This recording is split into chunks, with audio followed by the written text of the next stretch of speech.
Damas y caballeros, sean bienvenidos a un nuevo capítulo de Conéctate por las pantallas de TVU, un lunes donde vamos a estar, bueno, obviamente hay comentarios después de lo que fue este último plebiscito del año 2023, nuevamente una propuesta constitucional que fue rechazada por la mayoría de los chilenos. Hay muchas aristas donde se está analizando esto desde el contenido de la misma propuesta. Muchos hablan de la desconexión quizá de la clase política, diferentes áreas, pero al mismo tiempo, por eso estamos acá para analizarlo. Y en el día de hoy me acompaña un panel especializado, digámosle, en esta área de lo que es no solamente lo que involucra hacer una nueva constitución, sino también en el mismo derecho constitucional en sí.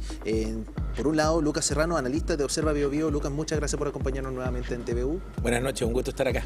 Y Carlos Maturana, abogado constitucionalista de la Universidad de Concepción. Muchas gracias por acompañarnos también. Gracias por la invitación.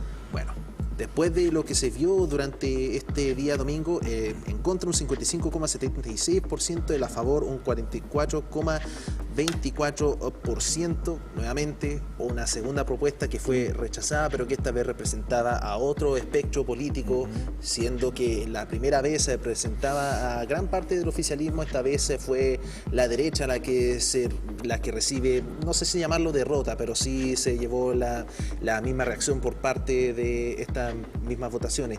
Empecemos primero con Lucas. ¿Cómo interpretas tú estos resultados y al mismo tiempo en qué se atribuye en particular?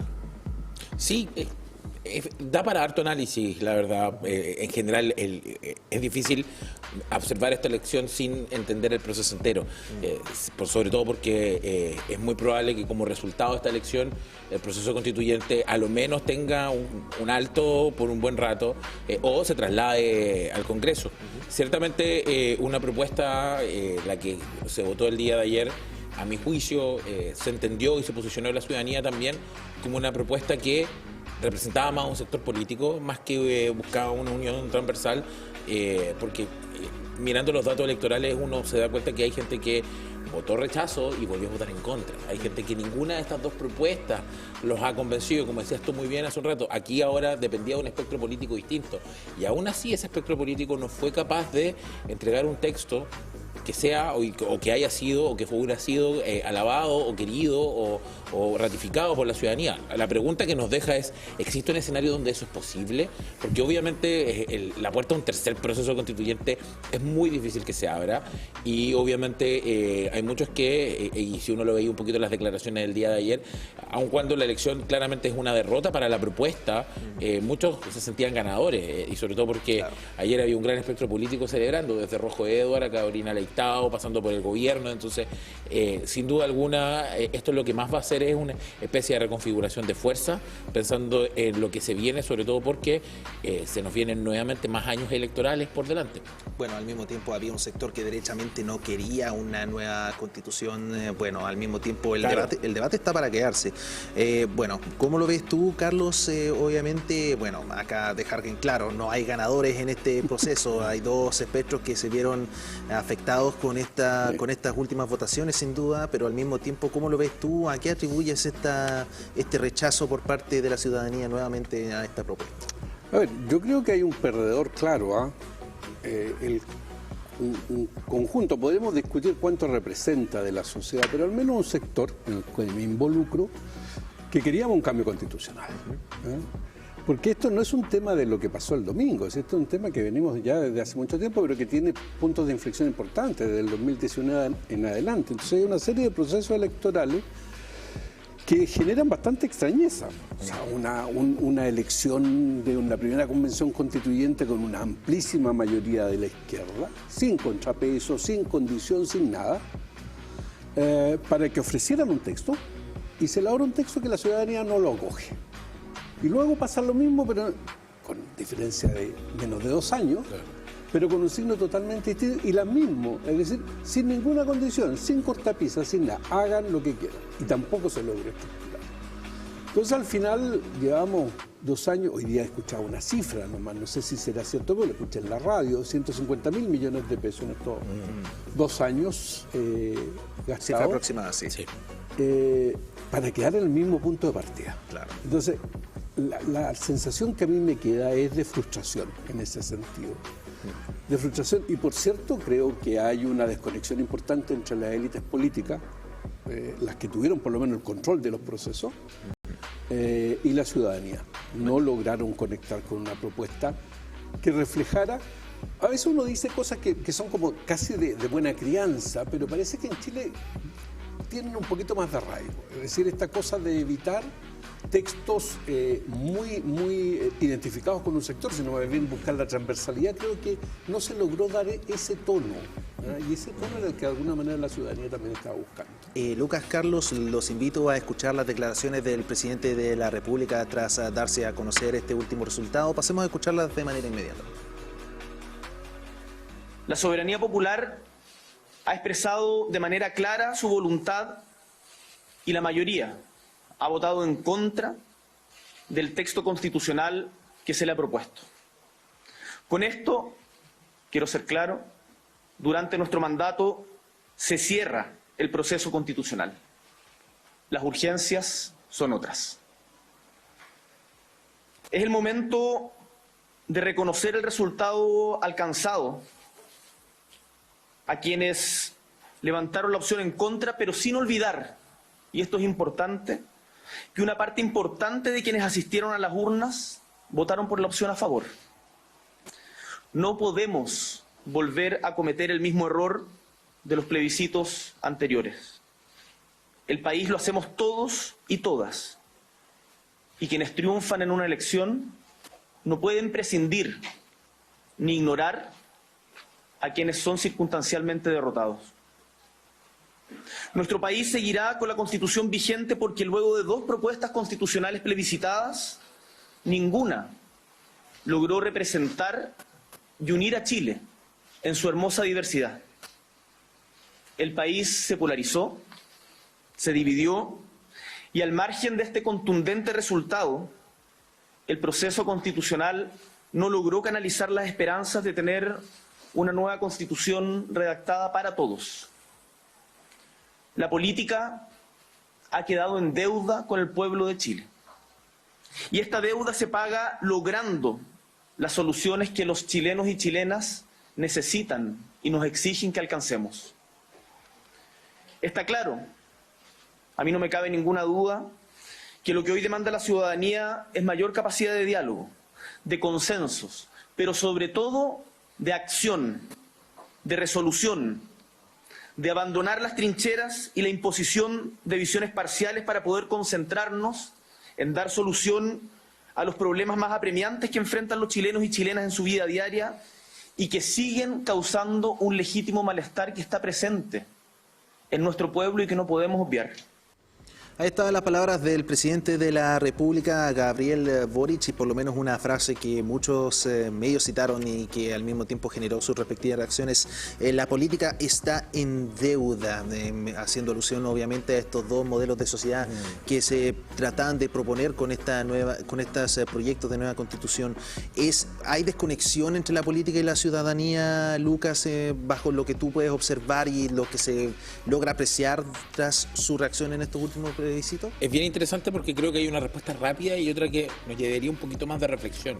La primera respuesta rápida es sí, porque obviamente hay un plebiscito de entrada donde la gente pidió una nueva propuesta constitucional, donde se han elegido 2, un consejo y una convención para hacerla, y en ambos casos la clase política no ha podido dar un texto satisfactorio. Ahora, obviamente la pregunta quizás sobre cuán responsables nosotros somos, ahí el presidente plantea de que el país se ha polarizado. Y la pregunta es, ¿nos polarizamos nosotros o se polarizó la clase política? Obviamente igual hay una retroalimentación, o sea, la clase política, sobre todo quienes son electos, son reflejo de quienes nosotros votamos. Como planteaba muy bien en la intervención anterior, aquí el profesor, nosotros elegimos primero una convención de mayoría de izquierda, sin cortafuegos, pero quizás no nos gustó que la propuesta de ellos fuera muy llevada hacia la izquierda, no fuera transversal. Después hicimos lo mismo con el Partido Republicano. lo elegimos como una amplia mayoría, tenía los 2/3 y después no nos gustó la propuesta que ellos querían. Obviamente la conclusión lógica que sacamos después de eso, pareciese sacar, es quizás nos faltó una clase política que negociara, quizás nos faltó una clase política que, a pesar de estar en una posición de mayoría absoluta, no cayera en la lógica de la retroexcavadora, sino tratara de integrar para hacer una propuesta que realmente convenciera, que yo creo que en ningún caso fue una propuesta transversal, ninguna de las dos. Ambas dos con matices más, matices menos, que pegaron un poquito de partisana, de sectarias quizás. Y obviamente sí, esto es un gran dolor para nuestra clase política, una gran deuda, porque no solo esto, si ustedes también lo toman aparejado lo que está ocurriendo con los otros proyectos de ley o las otras materias o la otra urgencia, no digamos que en el último tiempo el Congreso ha sido también un gran lugar para llegar a grandes acuerdos y priorizar las urgencias nacionales. Al gobierno le ha costado mucho avanzar también en el Congreso, entonces yo creo que sí, efectivamente hay una deuda, pero también nosotros como ciudadanía quizás somos parte, quizás nos compramos muy fácil también ese discurso de la polarización y nos vamos a los extremos, porque recordemos que en la última elección de convencionales, una de las principales razones que nos llevó a votar o que llevó a votar a mucha gente para favorecer a ese partido republicano era precisamente un rechazo hacia el gobierno. Claro. Un poco hablar de, bueno, dentro del ejercicio de lo que es ser abogado constitucionalista, bueno, bajo esa línea, Carlos, por lo menos acá se tiene esta idea de que el ejercicio de ser un abogado constitucionalista es no muy diferente a la política, y al mismo tiempo con lo que se vio aquí en este ejercicio de cuando les tocó deliberar a los en este caso los consejeros constitucionales, se presentaron dos modelos de sociedad diametralmente diferentes, uno representando a un sector más conservador y el otro que representaba a esa izquierda, de algunos del estallido, otra de la exconcertación, en fin. ¿Cómo se busca acuerdos considerando ese escenario donde lamentablemente se ha visto como esta polarización que tanto se ha hablado y que también indicó el mismo presidente de la República en el mismo ejercicio de lo que es ser un abogado constitucionalista también? Bueno, en realidad uno tiene una perspectiva más desde la condición de ciudadano que de abogado en estos temas, con un marco conceptual específico, ¿no? Ahora, yo creo que los procesos constituyentes o el proceso con sus distintas etapas, de alguna manera también sirvió como con razón o sin razón, como un motivo para postergar otras discusiones de fondo, ¿no? De orden legislativo. Porque está claro que las soluciones a la delincuencia, a la inmigración, etcétera, no están en la Constitución ni van a estar en la Constitución. Ahí podrá haber un marco, pero no otra cosa, digamos. O sea, la solución no es cambiar la Constitución para solucionar un problema específico. Es decir, tener una Constitución que nos permite enfrentar distintos problemas con herramientas adecuadas. Entonces, se tomó el tema del proceso constituyente, de los dos procesos constituyentes, como un motivo para no entrar a la discusión de fondo. Entonces, fue incluso expresamente, en el caso del proceso anterior, el gobierno expresamente dijo que vamos a suspender algunas decisiones mientras no se tome una decisión sobre una definición sobre la Constitución. Y lo mismo ocurrió ahora, aunque sin decirse expresamente, digamos, pero mucha de la discusión se condicionó a que podía resultar. Entonces, tenemos un déficit importante en la construcción de políticas públicas, por lo menos desde el punto de vista del elemento legislativo que la integra, ¿no? Y que está, yo insisto, está un poco disociado del tema constitucional, ¿sí? Las soluciones no iban por ahí. Ahora, aparte de eso, yo creo que en Chile se instaló, no como un dato preciso, pero desde el segundo gobierno de la presidenta Bachelet, se instaló una forma de hacer oposición mucho más confrontacional. No de colaboración, sino con confrontación. De alguna manera la política diaria se presidencializó porque siempre se estaba pensando en la elección que venía. Y estamos en esa lógica igual. Y esta es una crítica transversal. Entonces, aquí no hay bueno y malo en este tema. Es una forma que tenemos de hacer oposición que aporta poco a los acuerdos y a los consensos. Entonces, si no hay acuerdos en el ámbito legislativo, es difícil implementar una política pública eficiente prácticamente en ningún ámbito. Y lamentablemente creo que en eso estamos hoy día. Creo que no están los espacios para un poco lo que plantea el presidente Boric, para empezar a preocuparse de un conjunto de problemas que tenemos postergados a partir de acuerdos fundamentalmente a nivel de Congreso. Yo no sé qué ánimo hay para eso, pero Bueno, es un poco luego, ¿no? Estamos recién a un día yo diría un punto muy importante desde el punto de vista político para muchos, pero también hay que tener presente que el próximo año tenemos elecciones desde gobiernos regionales hasta concejales, y en 2 años más tenemos elecciones presidenciales. Entonces nuestra clave va a ser electoral de aquí en adelante, y en clave electoral es difícil alcanzar acuerdos. Bueno, en base a esta misma resultado se refirió la vocera de gobierno Camila Vallejo. Repasemos esas declaraciones juntos y ahí vamos comentando algunas de las cosas que se logran destacar. Y en la elección del día de ayer, el pueblo ha hecho un fuerte llamado de atención a la política chilena. Necesitamos pasar de la confrontación y de la guerra de trincheras a un mayor entendimiento y capacidad de generar acuerdos sustantivos para nuestro país. Esto es lo que nos dijo la ciudadanía. La política, como dijo el presidente, está en deuda.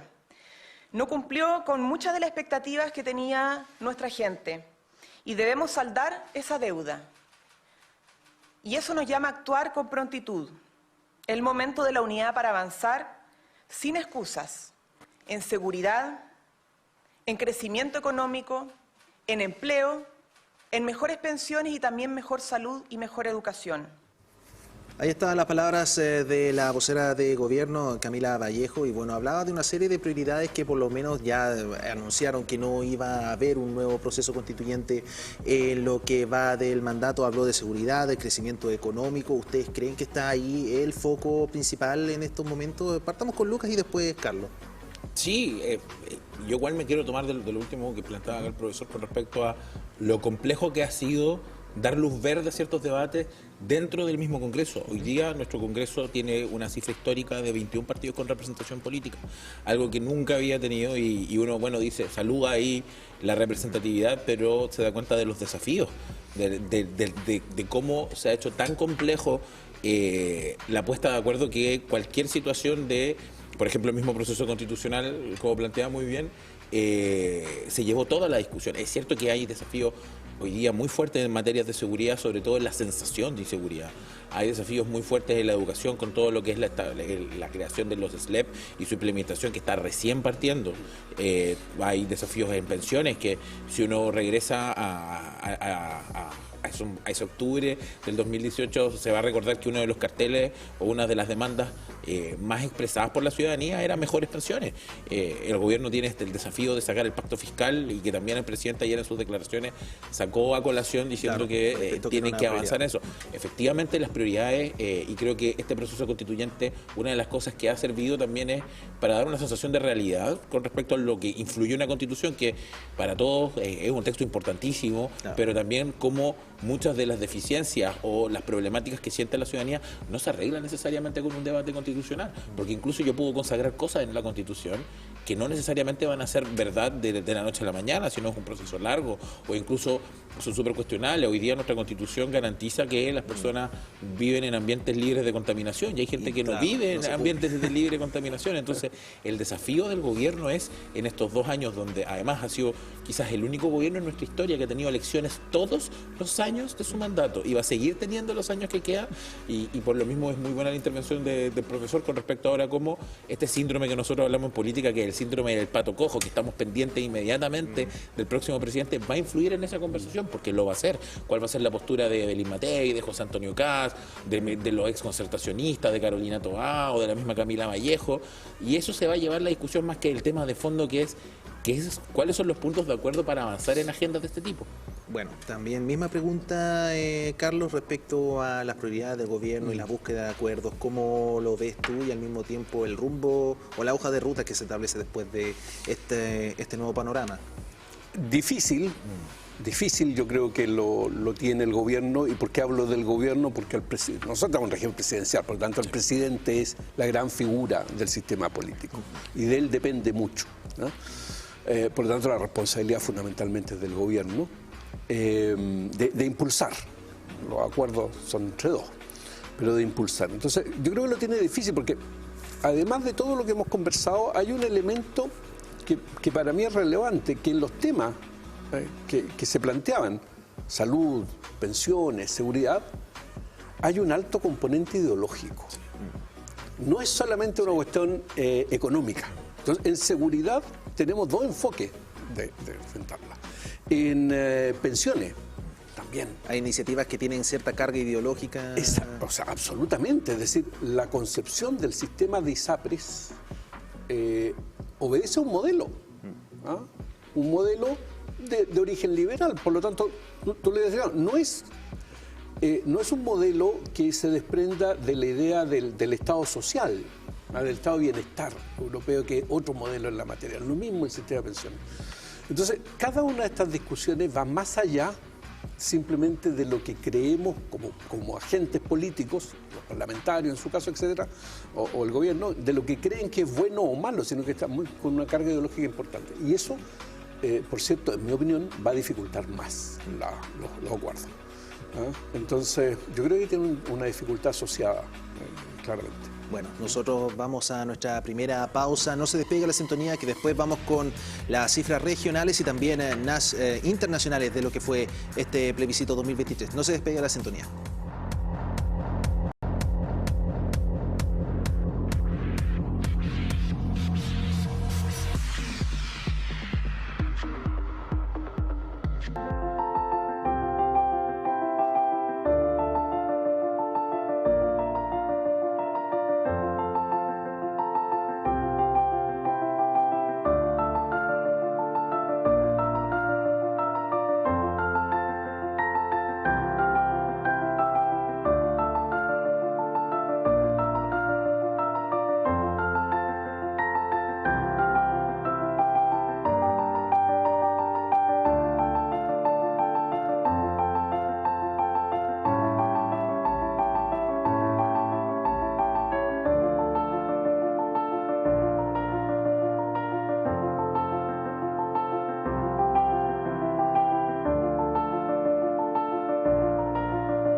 La internet fibra más rápida de toda Latinoamérica te lleva al Lollapalooza Chile 2024. Contrata Mundo y estarás participando por entradas VIP a sortear entre clientes y nuevas contrataciones. Somos la conexión oficial del Lollapalooza Chile 2024. ¡Suerte, Mundo! Tecnología al alcance de todos. Regresa al Foro UDEC, el tradicional concierto de Navidad. La Universidad de Concepción, a través de su corporación cultural, invita a la comunidad a disfrutar una mágica aventura navideña. Disfruta en vivo de la programación especial de Medios UDEC. Concierto de Navidad desde el Foro UDEC, presentado por Itaú y Lotería.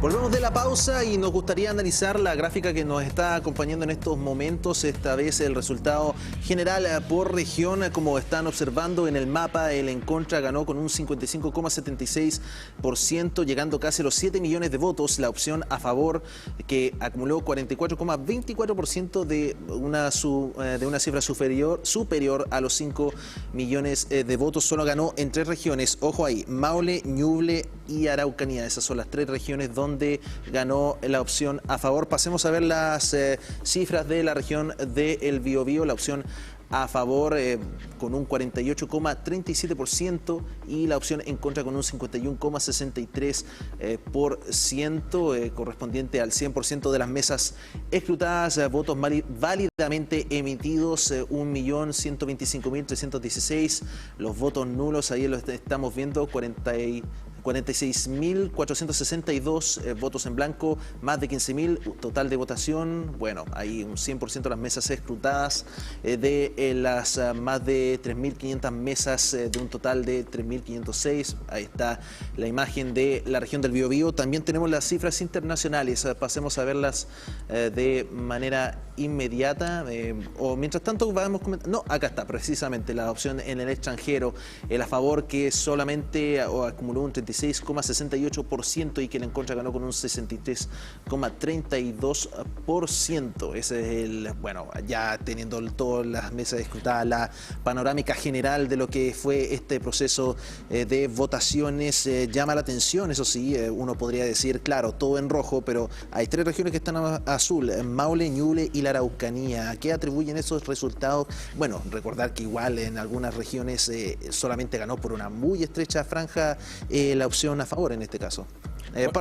Partamos con Lucas, sí. Adelante, Lucas. Sí, y solo agregar que la región del Biobío, que está ahí entre esos espacios azules, es la región donde hubo menos diferencia entre el en contra y el a favor. Sí. Donde hay una amplísima diferencia de sociedad entre la provincia de Biobío, la provincia de la Araucanía y la provincia de Concepción, donde las ciudades grandes, Concepción, San Pedro, Hualpén, Chihuayante, Talcahuano, le fue muy bien en contra, y las comunas más chicas, las más rurales también, o la ciudad de Los Ángeles, ganan a favor. Y obviamente te demuestra que las características geográficas son muy importantes al momento de las consideraciones, porque uno lleva a vivir, lleva a votar. Las experiencias de vida hoy día influyen mucho. Obviamente hay sectores más tradicionalistas, hay conflictos en la macrozona que te puede llevar a tomar la decisión de decir, bueno, hace sentido, pero también te demuestra que ahí está el desafío, y por eso yo quiero reafirmar que efectivamente, más que una deuda, yo creo que hay una crisis en nuestra política, porque hoy día más que nunca se requiere una de las definiciones de la política, que es llegar a acuerdos, ponerse de acuerdo, porque tenemos visiones de sociedad distintas. No es como que todo Chile quiera algo, sino que queremos cosas distintas. Convivimos muchas visiones. Si uno de hecho desglosa por comuna, ese mapa toma harto más colores todavía. Claro. Y eso es un gran desafío para quien quiera gobernar hoy día, porque efectivamente hay razones de sobra. Si uno va a preguntar a las 3 regiones donde ganan a favor, qué fue lo que les motivó a votar, y son cosas que hoy día nuestra clase política tiene que considerar en el debate. Por lo mismo, esa sensación de que hay una desconexión queda mucho más en evidencia. Bueno, también al mismo tiempo complementando lo que tú decías, generalmente esos sectores correspondientes más al sur de Chile, más rurales, generalmente también está dominado, o más que dominado, generalmente la tendencia va más hacia la derecha. Me quedo con eso también, último que tú decías, y acá me dirijo nuevamente a Carlos respecto a cuando uno, y también lo conversábamos en la mañana, en la tarde, cuando uno habla de constituciones o habla de modelos de constitución, no solamente estás haciendo la madre de todas las leyes, sino también estás haciendo modelos de sociedad, y al final cada quien tiene su perspectiva, tiene su escala de valores, y por eso, ¿por qué es tan importante la búsqueda de acuerdos por ahí? Porque quién sabe, uno no sabe cuándo va a ocurrir un nuevo proceso, pero parece que por lo que puedes interpretar tú, ¿en qué momento podría ser el hincapié inicial para poder reabrir la propuesta y quizá hablar de estos modelos de sociedades en los cuales las mismas autoridades o la clase política pueda converger y decir, esta es la ruta que nosotros necesitamos? A ver, una cuestión previa. La Constitución puede fijar un contexto de convivencia mayor o menormente desarrollado, pero siempre va a fijar ahí algunos valores, algunos principios orientadores. Ahora, cosa distinta, y tú lo mencionabas hace un rato atrás, es cómo después la sociedad desarrolla esos valores y principios. Entonces hay una relación ahí de doble vía, porque la Constitución va a influir en la sociedad, pero la sociedad también influye en cómo se lee y se aplica la Constitución. Entonces ahí se van desarrollando esos acuerdos iniciales. Ahí vamos convergiendo en cómo entendemos el acuerdo en una época que además puede ir cambiando. Claro. Ahora, dicho eso, respecto a lo segundo, bueno, lo cierto es que no tenemos nuevo proceso constitucional hasta hoy día, y en política es lo único que uno puede decir, hasta hoy día. Razonablemente uno puede proyectar que en el corto y mediano plazo no se va a abrir otro proceso constituyente. Sería hoy día, desde la perspectiva que estamos hoy día, sería bastante irresponsable en ese sentido plantearlo. Pero no se ha terminado la discusión constitucional. La discusión constitucional es un tema distinto, porque esa va a estar permanentemente en la medida en que el desarrollo de políticas públicas exijan revisar algunos contenidos constitucionales. La discusión constitucional va a estar presente y se puede traducir en reforma a la Constitución. De hecho, las últimas reformas, Fuerzas Armadas para la seguridad de la infraestructura crítica, reforma constitucional, una posibilidad. Una modificación en materia de privación de libertad para facilitar la expulsión administrativa de los inmigrantes irregulares. Entonces, claro, hay muchas políticas públicas que van a tener incidencia constitucional y que posiblemente lleven a reformas futuras. Además, hay muchos temas que hoy día son interesantes desde el punto de vista de la Constitución y que la sociedad creo que lo ha ido tomando, pero hay algunos que son más urgentes que otros. Por ejemplo, lo que tú mencionabas, cómo damos mayor racionalidad al sistema representativo para que no hayan 20 y tantos partidos representados en la Cámara de Diputados, porque eso hace muy difícil los acuerdos. Hace difícil legislar. Hace todo difícil, porque ya no es, porque hoy día ni siquiera es que tú tengas que convencer a los de que no son de tu lado, también tienes que convencer a los de tu lado. Entonces la dispersión es también intra, coalición. Entonces, la discusión va a seguir, porque probablemente el desarrollo de algunas políticas públicas o bien la dinámica política va a llevar a que tengamos que seguir haciendo ajustes. ¿Cuándo vamos a ver un proceso de revisión completa de la Constitución con posibilidad de una sustitución? Yo creo que eso todavía no es posible de pensar, no es posible proyectar. Bueno. Tampoco el 2018 teníamos presente que íbamos a entrar a procesos constituyentes. Fue una tremenda sorpresa el 2019. Pero esa es la política, ese es el escenario. La dinámica política es esa. Bueno, obviamente un análisis político que, bueno, obviamente va a dejar, tratamos de abordar lo más que se pudo, pero al mismo tiempo ese es el escenario actual, ya a un día de lo que fue la última votación importante de este año 2023. Agradecer la presencia de ustedes dos. Lucas Serrano, analista de Observa Bio Bio, muchas gracias por acompañarnos el día de hoy. Muy buenas noches, siempre un gusto estar acá. Y también Carlos Maturana, abogado constitucional de la Universidad de Concepción, gracias por acompañarnos nuevamente. No, gracias por la invitación. Nosotros nos estamos despidiendo, pero recuerde que este capítulo va a quedar almacenado en el canal de YouTube oficial @TVU-televisión. Nosotros nos despedimos, nos vemos en una próxima edición de Conéctate TV.